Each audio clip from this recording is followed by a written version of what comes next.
急需疫苗不等了。最近这句话成为很多深受疫情困扰国家的共同心声。目前已经有包括土耳其、印尼、阿联酋、巴西等多国采购了中国疫苗，而早期巴基斯坦也寄希望于中国疫苗，但最近他们有提出一个担忧。目前巴基斯坦累计确诊病例已经超过了44万，第二轮疫情十分严峻。该国正接受中国疫苗第3期临床测试，目前已有8000多名志愿者已经接种了这款疫苗，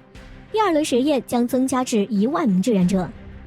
此次的临床实验的拉合尔卫生科学大学副校长阿卡兰表示，巴基斯坦对这一疫苗给予厚望，但同时也在和其他企业沟通，但预计中国疫苗会更快上市。最近德国之声采访巴基斯坦制药商协会前主席穆哈穆德·乌雷曼表示，由于西方疫苗厂商有大量西方订单，中国疫苗将是巴基斯坦最好的选择，因为中国企业还没有大量订单带来的压力。由于参与测试，巴基斯坦能优先获得中国疫苗，而巴基斯坦也准备拨款2.5亿美元购买新冠疫苗。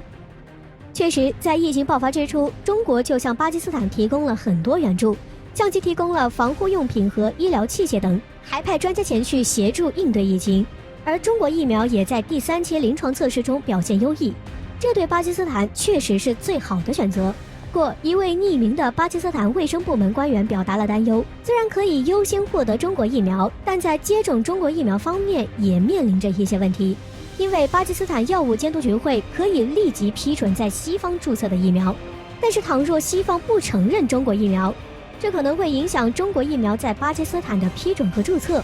他还指出，为了避免其中某种疫苗失效，巴基斯坦正在和全球6家新冠疫苗公司接触。事实上，这也暴露了巴基斯坦的真实心态。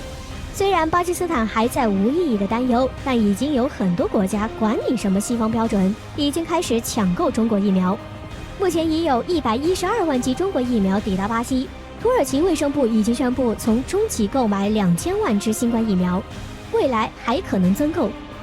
而最近120万支中国疫苗抵达印尼，墨西哥也决定从中国采购3500万剂中国疫苗，阿联酋、巴林等海湾国家也允许中国疫苗在其国内上市，还有很多就不一一列举了。不过令人意外的是，匈牙利试图直接跳过欧洲药品管理局审核，紧急批准一款中国新冠疫苗。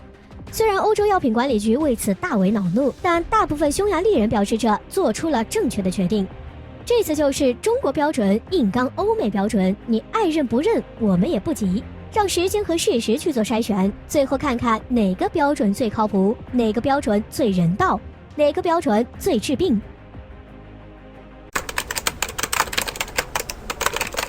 新年快结束了，而居民们广为期待的红20仍然还没有公开。不过，外界对于红20的关注度却丝毫不减，尤其是美国，他们害怕红20像当年歼20那样一声不吭就惊艳问世。而且红20和当年歼20还未公开时的处境一样，率先遭到美国毫无根据的批判。最近美国媒体大众机械发文称，中国还未公开的下一代红20隐身轰炸机并没有传说中的那么强大，红20隐身轰炸机最终取代现役的轰6，这是上世纪50年代的设计。虽然中国一直对其升级，但是平台潜力开发待继，而中国正在研制红20早已不是秘密，但关于其性能可能并不会达到报道中的那样强大。此前港媒南华早报报道了一些细节称，红20将让中国具备真正的洲际力量投射能力，这款轰炸机的射程将至少为12000公里，这一射程将让红20具备轰炸夏威夷的能力。如果红20和俄罗斯那样走的是北极飞行路线，那么将使美国所有州都处于其射程之内。而 BYH 不加油航程为14160公里，而 B2 不加油作战航程为11110公里，而且其载荷为54吨，远超过 BYH 35吨和 B2 的20吨。美媒认为，港媒描述的轰炸机能力似乎不太可能实现。首先，携带45吨载荷就要对其飞翼布局设计尺寸有很大要求。像轰6和 B2H 这样的轰炸机，携带大量炸弹只需要挂在超长机身上，而隐身飞翼布局需要把载荷都装进机腹内，这是一个很大的挑战。此外，轰20的航程也存在问题，这数字比轰6要多得多，似乎可以轻松覆盖美国本土。尽管中国在军事技术上获得很大进步，但都是很保险的递增发展。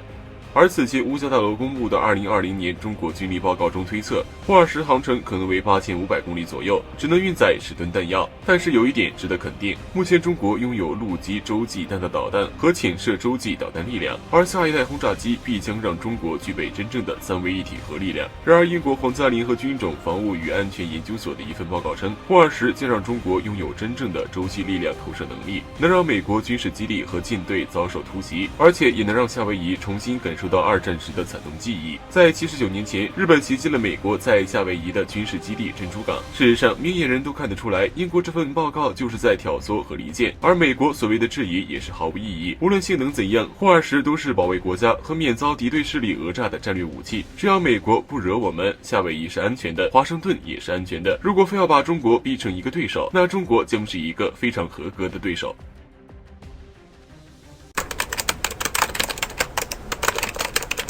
最近有报道指出，台军正计划打造新一代巡防舰的镇海计划。即使训练计划战斗系统研制进度尚未实际开工，但台媒已经迫不及待将镇海舰吹捧为台版小神盾。即使他们有能力制造多艘镇海舰，就能成为反杀利器吗？虽然很多人都知道双方实力悬殊，但还是得提出对比究竟有多强烈，才能让岛内彻底放弃幻想。目前台军吨位最大的美制基隆级导弹驱逐舰也只有4艘，而且还是上世纪70年代末的老古董。而数量最多的主力舰艇成功级、康定级、济阳级巡防舰都是服役30年左右的老船。在30年前，这艘舰艇尚在一定程度上制衡了中国海军，但是随着 052B 和 052C 等舰艇下水，天平开始倾斜。而054型问世，更是让解放军具备了隐身设计，并兼顾反潜、反舰和防空能力的多用途作战舰艇。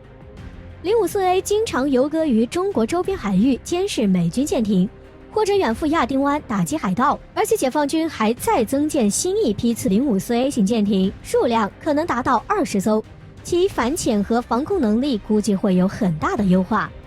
仅仅是面对054A，台军现役的所有陈旧舰艇没有一艘能打，更不用说07527攻击舰、055万吨大驱这样的世界先进水平的舰艇。其实现在战争讲究的是联合作战，单纯比较个别武器毫无意义。最近解放军更是频繁展开多兵种、多系统甚至跨战区的协同实战演习，要比海空联合作战，战机、战机数量、科技水平、整合程度等更是差距悬殊。至于镇海舰是否真的能成，恐怕这只是自欺欺人的画饼。因为仅是雷达系统，他们始终无法把3面相阵孔雷达轻量化安装到舰艇上。